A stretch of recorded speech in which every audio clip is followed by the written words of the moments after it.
componente final de la respiración aeróbica y es la única parte del metabolismo de la glucosa donde utilizamos oxígeno como aceptor final de electrones.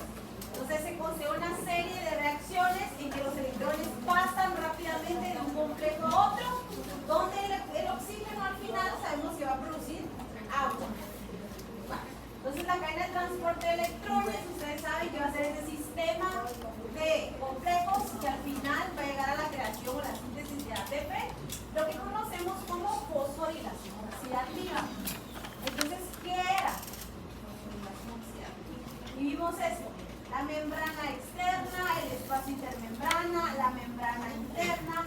Sabemos que el NAD viene de la glucólisis y vamos a entrar al complejo 1. Cuando entraba dejaba salir 4 hidrógenos o protones. Luego pasamos a la coenzima U, ubiquinona, luego pasamos al complejo 3, luego vamos al citocromo y al complejo 4, ¿verdad? Y ahí era donde se daba la formación de agua. Bueno, y luego pasamos a hablar de la ATP sintasa. Cuando hablábamos del FAT, decíamos que el FAT iba a empezar en el complejo 2. Del complejo 2 iba a pasar a la ubiquinona, luego al complejo 3, citocromo y al complejo 4. Lo que podemos ver aquí, ¿verdad? Si hablamos solo de la cadena de transporte de electrones, es que yo voy a tener 4 complejos estáticos, o sea que siempre van a estar en el mismo lugar, pero voy a tener 2 complejos móviles, que son las coenzimas. Porque la coenzima Q tiene que pasar del complejo 1 al complejo 3. Y también tiene que pasar del complejo 2 al complejo. Entonces tiene que poder moverse. Igual, ¿verdad? El citocromo tiene que pasar del 3 al 4. Entonces vamos a tener 2 que son móviles y 3 que son, pero 4 que son estáticos. Y sabíamos que la ATP sintasa también se iba a conocer como complejo. Sí. Bueno, entonces la forma en que se transportan los electrones, aquí está. Sabemos que el NAD va a pasar del complejo 1 a la coenzima Q, de la coenzima Q al complejo 3, al citocromo y al complejo 4. Y el FAT va a pasar, ¿verdad?, del complejo 2 a la coenzima Q, al complejo 3, al citocromo y al complejo 4. Bueno, si hablamos de la energía de Gibbs, la energía que se está produciendo, sabemos que el NAD es el que va a producir mayor cantidad de energía porque va a producir aquí del bombeo de 4 protones, que en cambio el NAD va a producir menos energía porque va a empezar en el complejo 2 con el bombeo de 4 protones. ¿Qué quiere decir eso? Que la cadena de transporte de electrones va de alta energía a una baja. Y aquí está. Entonces empezamos por el primero. Entonces, empezamos con el NAD. Sabíamos que el NAD le pasaba los electrones ¿a quién? A la ubiquinona. De la ubiquinona pasaba al complejo hierro azufre y ahí le pasamos los electrones a la coenzima Q. Eso va a permitir que 4 protones salgan al espacio intermembrana. ¿Cuál decíamos que era el objetivo de la cadena de transporte de electrones? Las dos cosas, mover electrones y cambiar el gradiente electroquímico. Vamos a hablar acerca de eso. Bueno, creo que eso ya está más que claro. Igual aquí cuando usábamos el FAT, ¿verdad? Sabemos que el objetivo al final era que se diera eso. Entonces vimos el ciclo de Krebs. Y el ciclo de Krebs iba a producir los NAD para ir al complejo 1, pero también me va a producir el FAT, ¿verdad? Para ir al complejo 2. O sea que ambos procesos se están dando al mismo tiempo. Y el objetivo es llegar a la ATP sintasa. Entonces, el complejo 1 es estático. Vimos que estaba formado por la riboflavina y que iba a estar la enzima que catalizaba esa reacción iba a ser la NAD deshidrogenasa. ¿Está claro ahí? El siguiente entonces era que tenía que poder aceptar, ¿verdad?, los electrones, iban a ir en los protones, pasarlos al espacio intermembrana. Bueno, este complejo 2 también es estático. Hablamos que los demás iba a tener este hierro azufre, tiene más o menos como de estas uniones como 8. Y la enzima para esa reacción era la succinato deshidrogenasa y vamos a convertir el succinato en fumarato. O sea que aquí está unido el ciclo de Krebs. ¿verdad? Aquí exactamente está uniendo. Porque esta misma reacción está produciendo estos productos y este sustrato y este producto. La ubiquinona, sabemos que es la móvil, la coenzima móvil, que va a pasar del complejo 1 al complejo 3 o del complejo 2 al complejo 3. Bueno, luego hablamos de que la succinato deshidrogenasa que forma este complejo, lo que no produce tanta cantidad de ATP o menos cantidad de ATP. Entonces el complejo 3 es estático y va a estar formado de, hablamos del complejo 5, el complejo B y otra vez hierro azufre, ya el transporte de electrones. Entonces, lo que estamos viendo aquí es la integración de todo. O sea, vamos desde glucosa, la descarboxilación del piruvato, entramos lanzaderas, ciclo de Krebs, fosforilación, cadena de transporte de electrones y terminamos con fosforilación oxidativa. Entonces así va a venir en el examen, ¿verdad? Como secuencia y ustedes van a interpretarlo. Y terminamos con el complejo 4, que era estático, y la diferencia es que este iba a traer el citocromo y vamos a tener cobre, ¿verdad? Entonces miren, la eliminación de los iones hidrógeno es un sistema que constituye un gradiente electroquímico que se conoce como quimioosmosis. Y luego hablamos de la fosforilación oxidativa. No recuerdo si les dije ayer que la ATP sintasa tiene una porción que es F0 y una porción que es F1. No recuerdo si se lo dije. Pero no lo dije, ¿verdad? La porción F0 es la que va a dejar el ingreso de los hidrógenos. Y la F1 es la que va a unir o va a hacer la síntesis o la unión del ADP con el fósforo. Bueno, entonces ahí está bien. Fácil, ¿verdad? Entonces traíamos la glucosa, se daba la glucólisis y teníamos piruvato y nuestros dos productos. Sabíamos que el piruvato pasa a la matriz de la mitocondria y obtenemos NAD, y luego sabemos que la acetil-CoA se va al ciclo de Krebs y tenemos estos tres productos. Aquí no se mira, pero sabemos que esto está representando a qué, aquí en esa parte. Aquí están las lanzaderas, ¿verdad? Entonces sabemos que todo esto que obtuvimos va a la cadena de transporte de electrones y la fosforilación.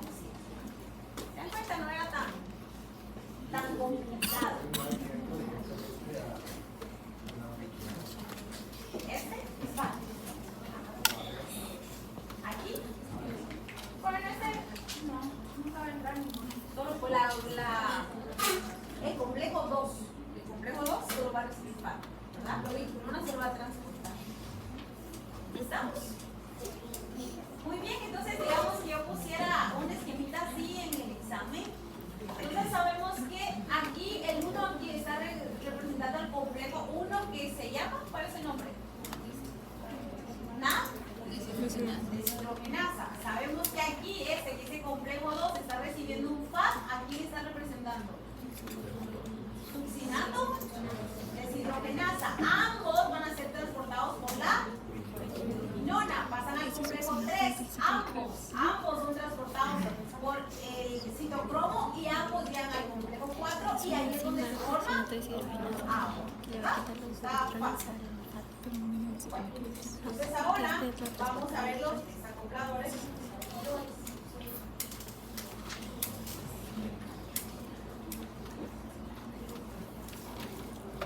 Espero que sí esté todo, pero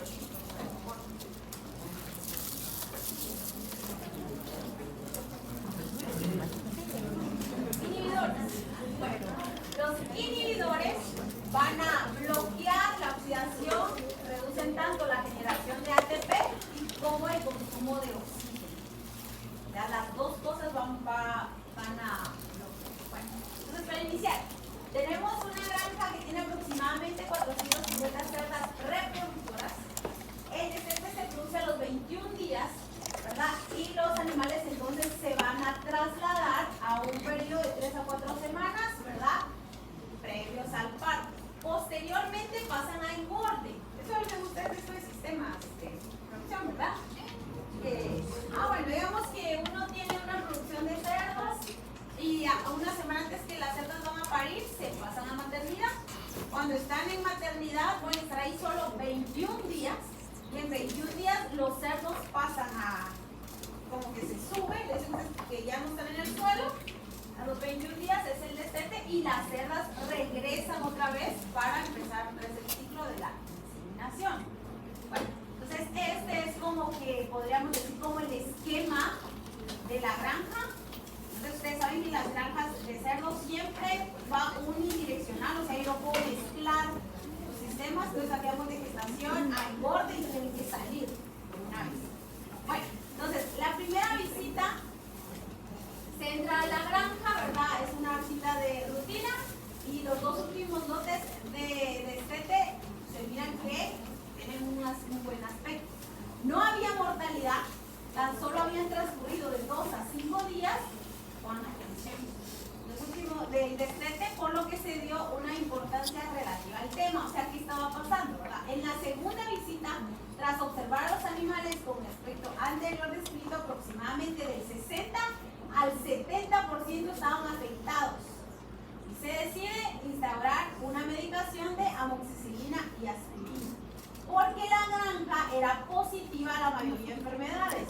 O sea que nosotros tenemos aquí en Guatemala enfermedades que siempre están presentes en todas las granjas, entonces más o menos se tienen protocolos establecidos.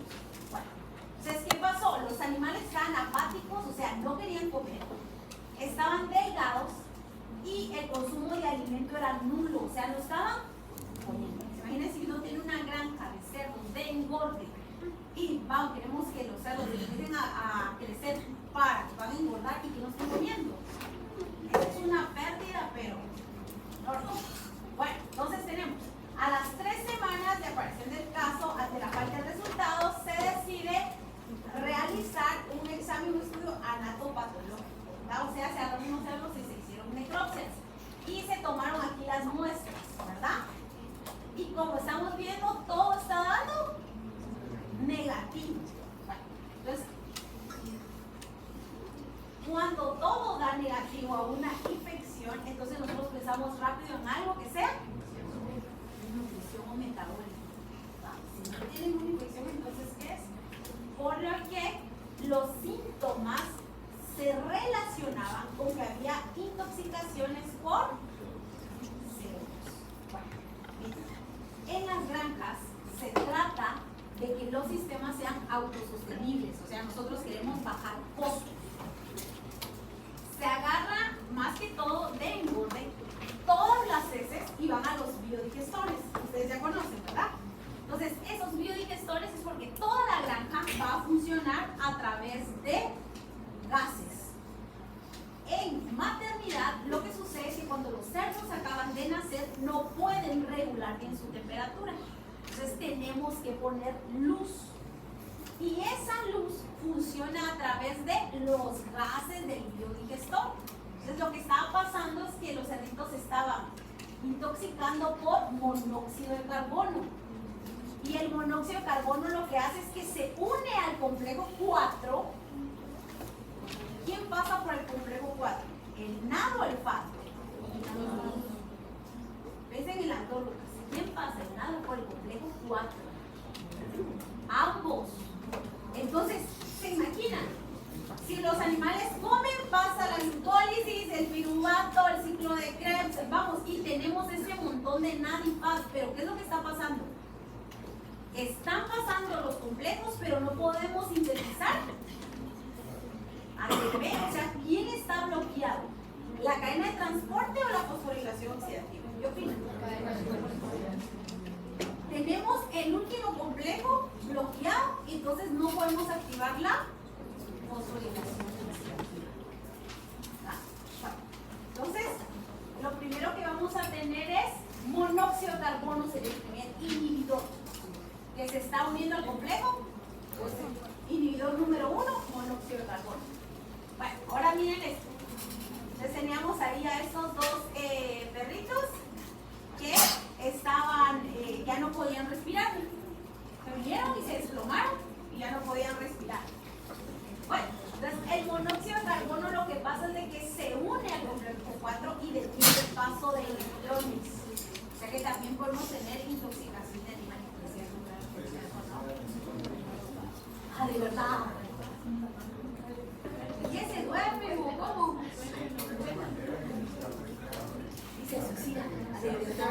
Eso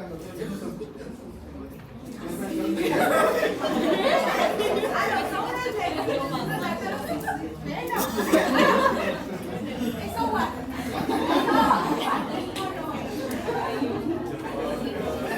Esto ya lo había hablado yo. Mira pues.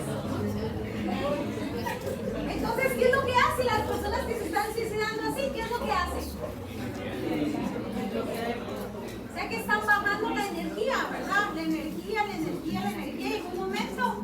Pero no solo la energía, porque dijimos que el objetivo de esto era respiración, ¿verdad? Unir el oxígeno ¿con qué? Y formar agua. ¿Cuál es el concepto de respiración?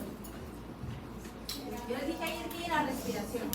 Que el oxígeno es el aceptor final de los electrones. Eso es respiración. Que el oxígeno es el aceptor final de electrones.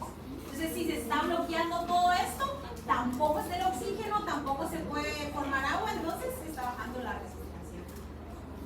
Pero no es tan feo morir acá. Vamos.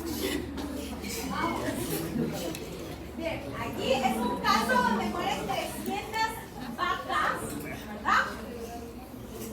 Porque comieron sorgo. El sorgo es tóxico, pero ustedes van a ver, bueno, ustedes están viendo plantas forrajeras, ¿verdad?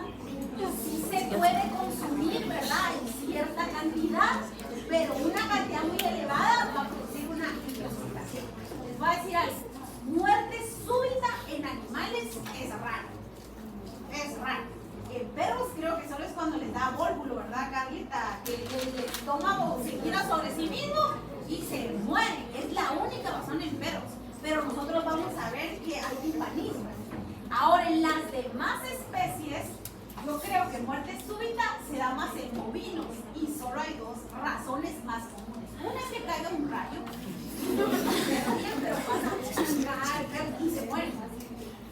La segunda es que estemos en momentos, o sea, aquí en Guatemala que tenemos 6 meses de época seca, entonces los animales ya no tienen mucho pasto y van a empezar a comerse la raíz, pero las leguminosas, pero ya lo vieron, las leguminosas tienen la característica de que como produce mucho azufre, la bacteria Clostridium se puede alimentar de ese azufre, entonces cuando la vaca lo levanta, sale el Clostridium y puede entrar a las vías respiratorias y vamos a tener anthrax y se muere, una muerte súbita. Cuando miremos al animal muerto va a tener sangre por todos los orificios. Estos animales no se tocan, solo se abre un hoyo y se entierran porque puede producir también muerte en los seres humanos. Entonces solo son esas dos razones. Entonces si nosotros miramos a los animales y aquí miren, aparte de eso se mira que es época lluviosa, entonces yo elimino Clostridium. Y si tenemos plan de vacunación, pues también lo eliminamos, ¿verdad? Obviamente no fue un rayo, entonces se cree que puede ser algo tóxico. Entonces miren, el sorgo en altas cantidades produce cianuro. Yo había hablado de eso del cianuro, otros temas. Las mujeres matan mucho con Es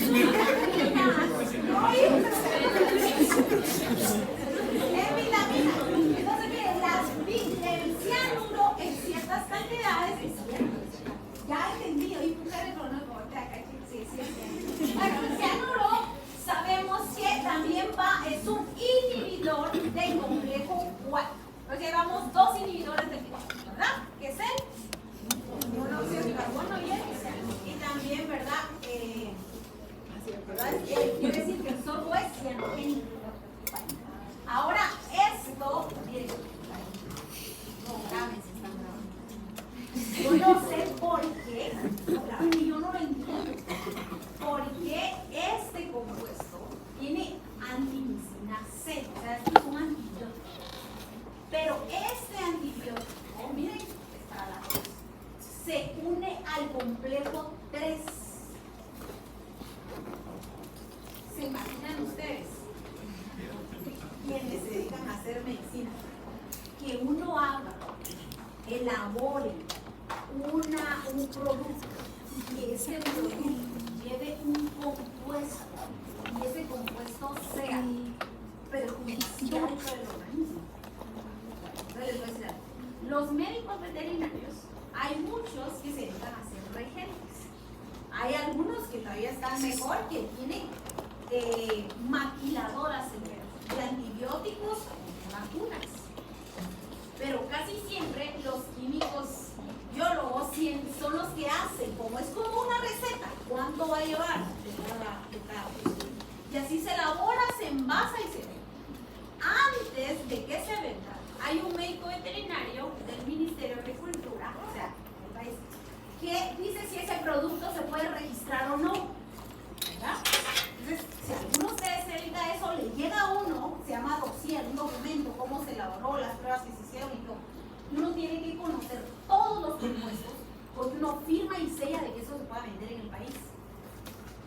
Entonces, se imaginan, aquí atrás, si yo le diera vuelta a esto, ahí dijera registro tal y tal, fulano de tal, y dice su número colegiado.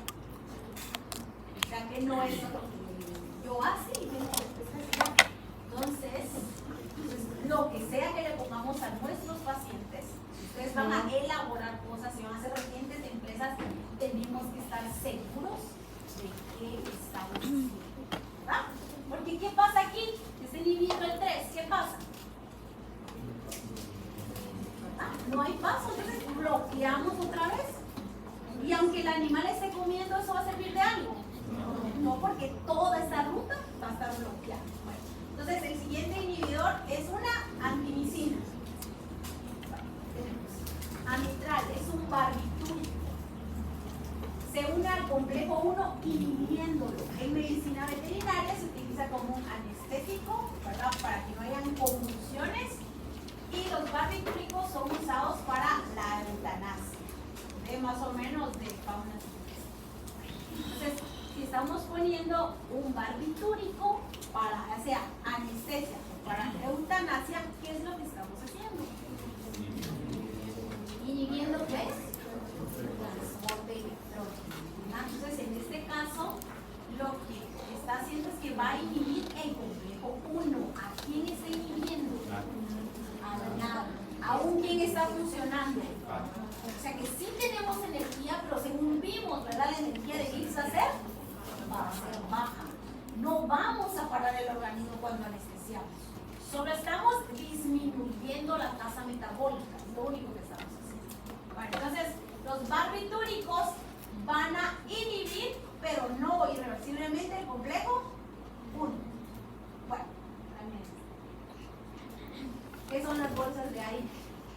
Vemos que el compuesto que se encuentra en las bolsas de aire de los carros se unen al complejo 5 inhibiéndolo. ¿Quién es el complejo 5?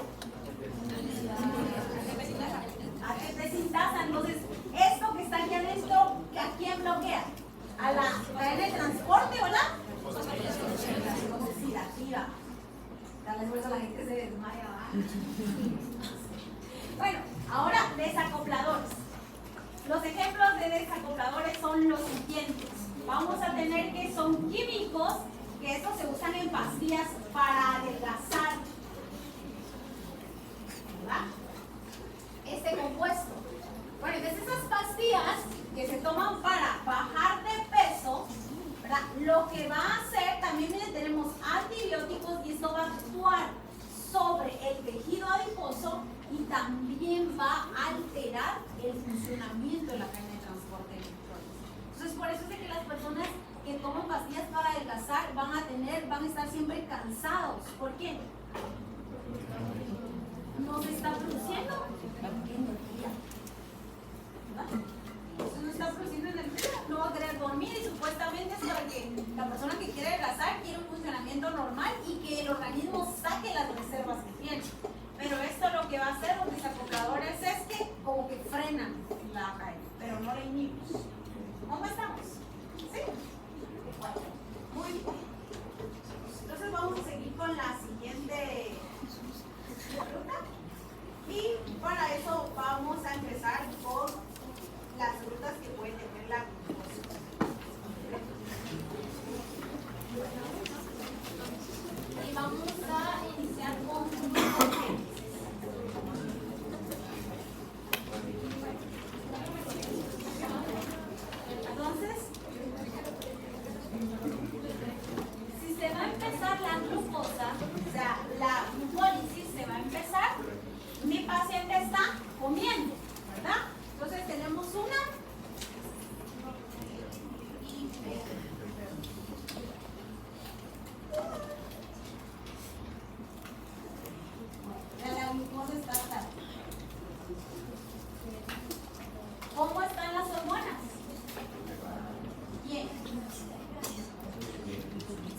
¿Quién está disminuido?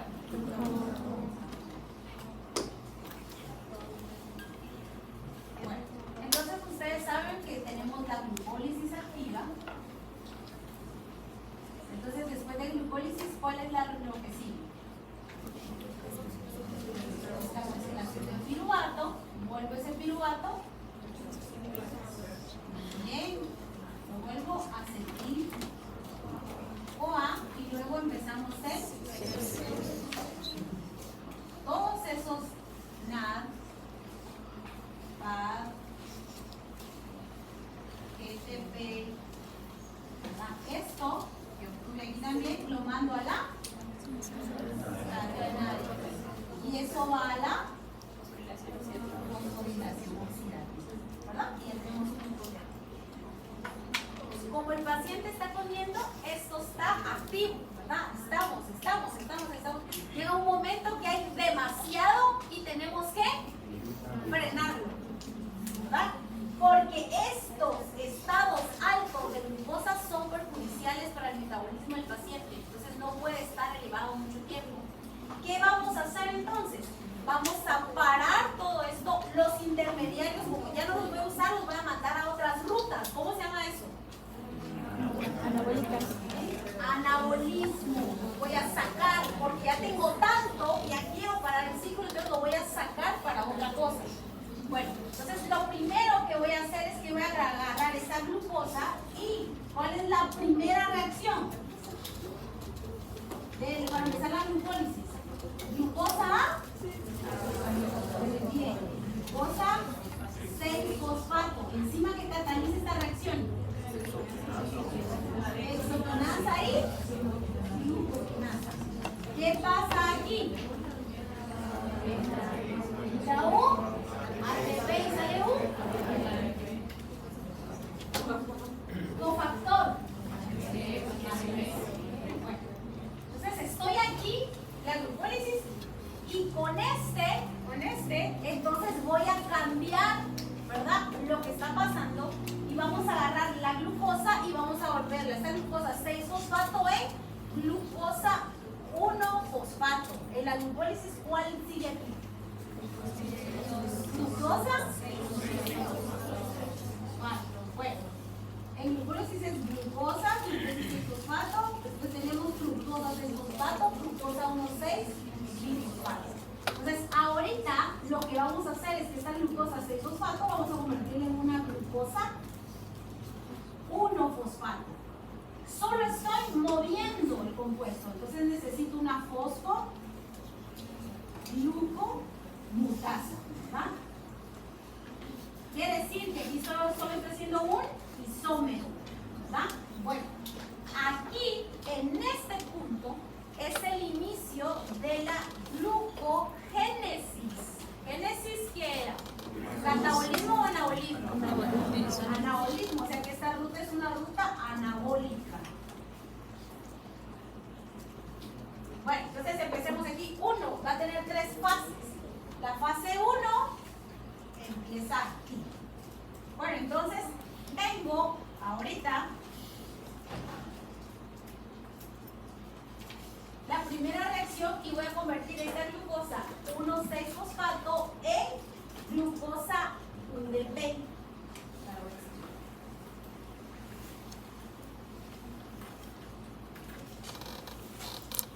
Bueno, esta reacción va a ser también, va a venir aquí una UDP.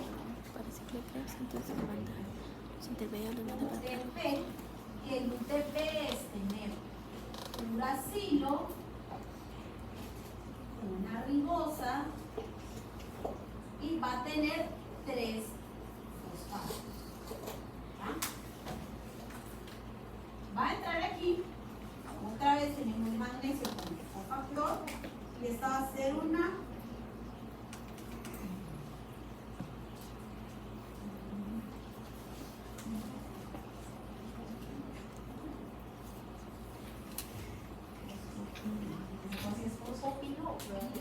siempre se la digo mal, tengo como 10 años en la oficina. Entonces tenemos aquí, estamos viendo esto, ¿verdad?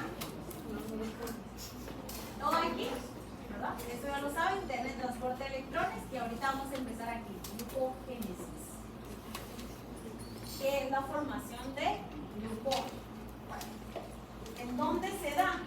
Se va a dar.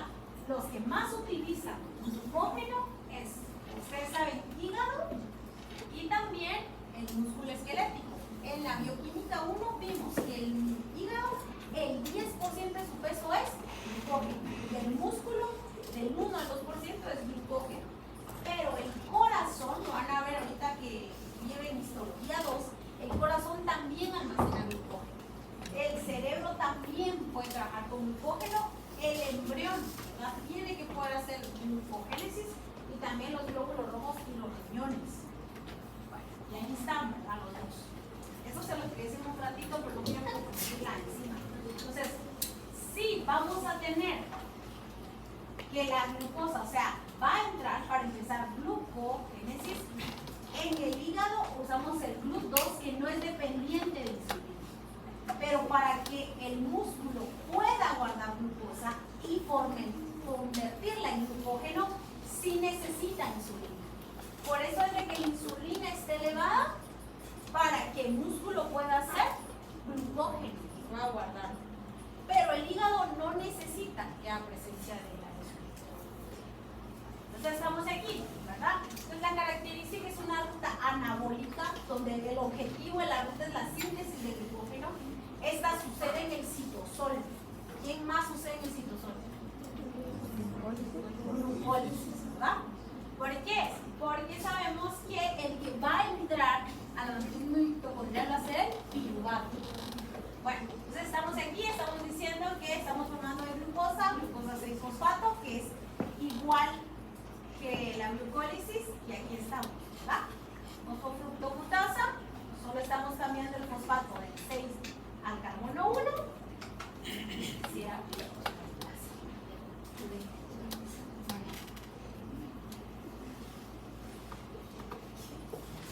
ahora quiero que esto me entiendan bien, bien con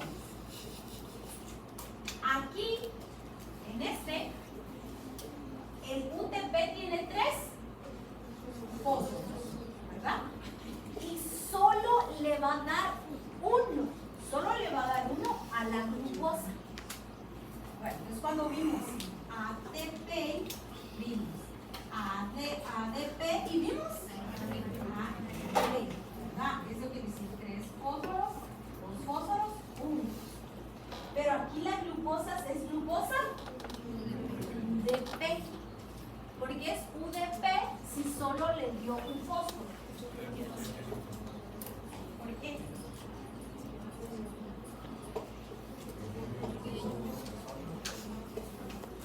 O sea, viene y está muy bien. Sacamos 2, pero la glucosa ya traía un fosfato, ¿verdad? O sea que aquí sabemos que van a salir 2, pero es porque la glucosa ya traía 1. Todos.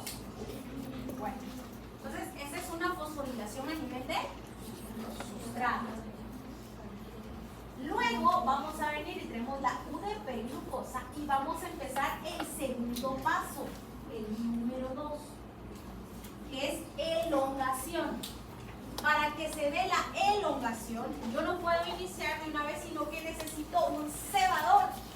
Cebador se le llama a un paso inicial cuando se replica ADN. Entonces, cuando se están haciendo muestras de ADN, usamos un cebador, como decir, bueno, miren, aquí van a dejar todos su hoja. Yo pongo una marca. Eso es un cebador. Entonces, el cebador que está aquí es la glucogenina.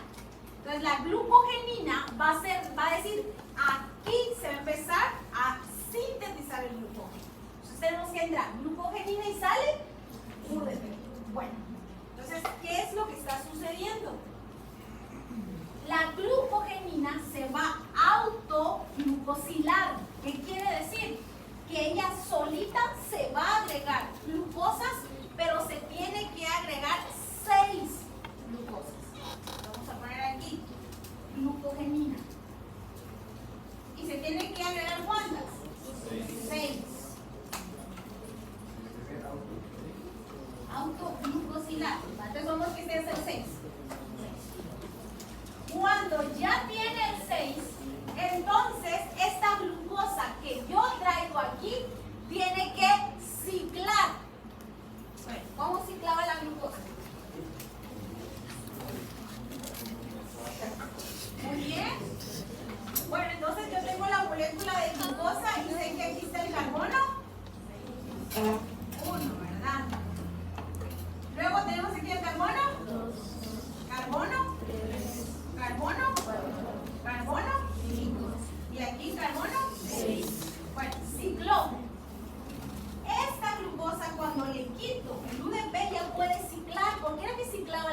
glucosa para volverse más estable, ¿verdad? Entonces, cuando ya cicló, se va a unir a la glucomenina, que es el cebador, y ya tiene sus 6, ¿verdad?, glucosas cicladas.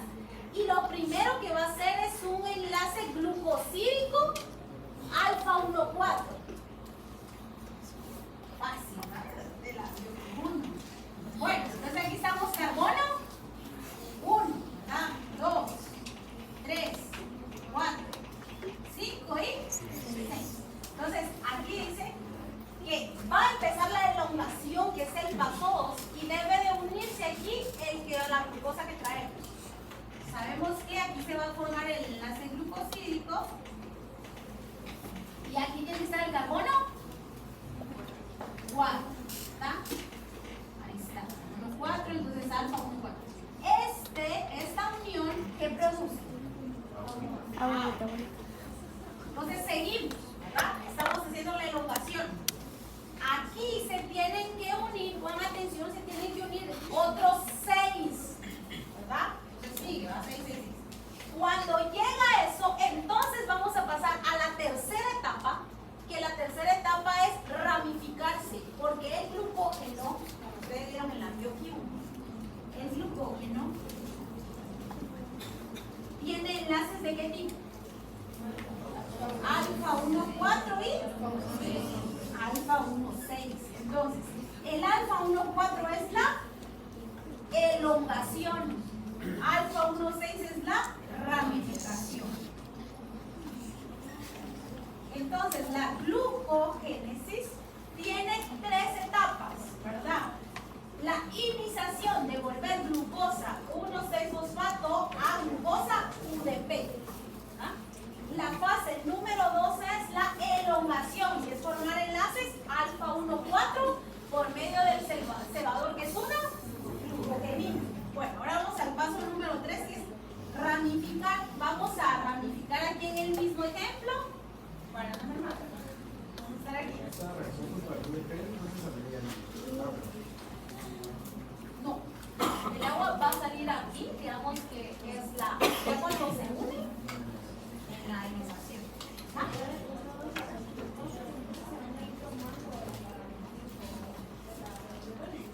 Sí, como queremos frenar la glucólisis, porque hay demasiada energía, entonces la vamos a guardar. Vamos a frenar la glucólisis, pero la vamos a frenar volviéndola, almacenándola como glucógeno, ¿verdad? Pero ¿qué enzima tiene que salir ahí para que empiece a formarse glucógeno?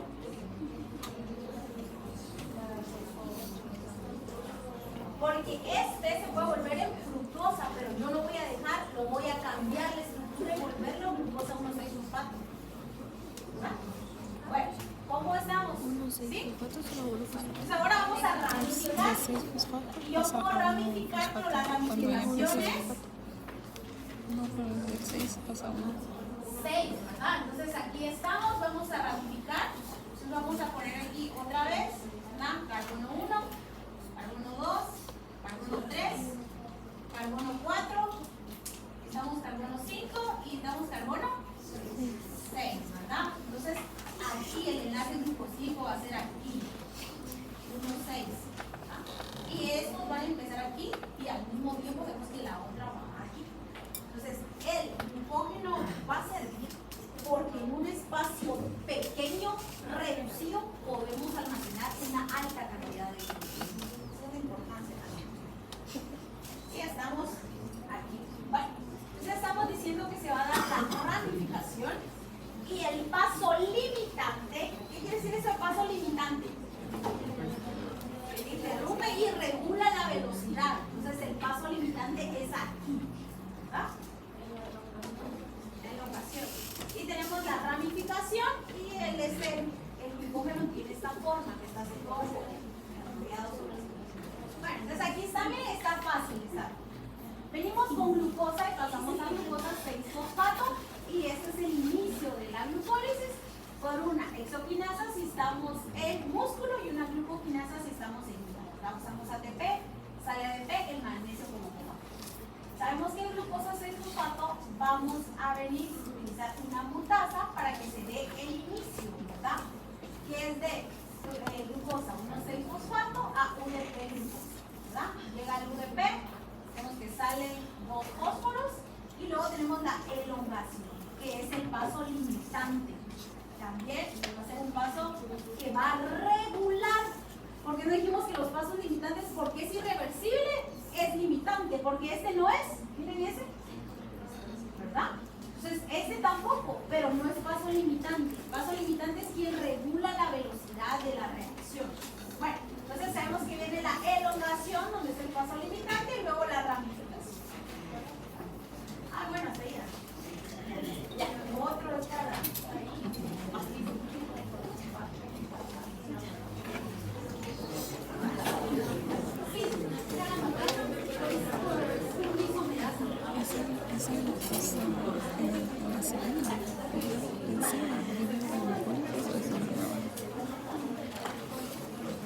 Bueno, yo preguntaré aquí cuáles son las 3 etapas, ¿verdad? Entonces si lo ponen